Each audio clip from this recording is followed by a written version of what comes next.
წარმოგიდგენთ ვარჯიშს 4-3-ზე, სადაც 4 თავდამსხმელია და 3 მცველი.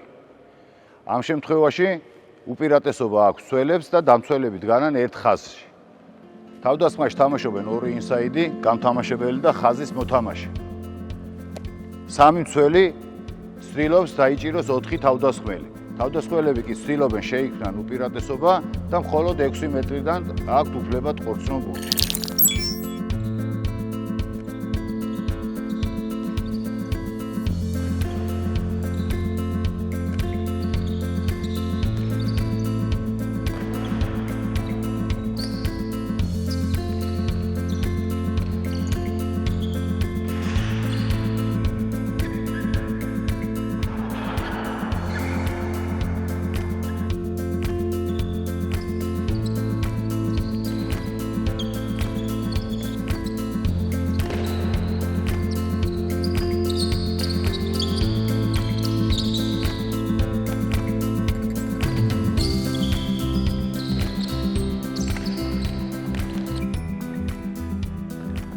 ჯგუფურ ვარჯიშებში იზრდება მოთამაშეთა რაოდენობა, თუ დავიწყეთ 2-2-დან და 2-1-დან, აგერ მივედით 4-3-მდე და წარმოგიდგინეთ თუ როგორ უნდა შექმნას თავდასხმა უპირატესობა, როდესაც ზედმეტნი არიან ისინი.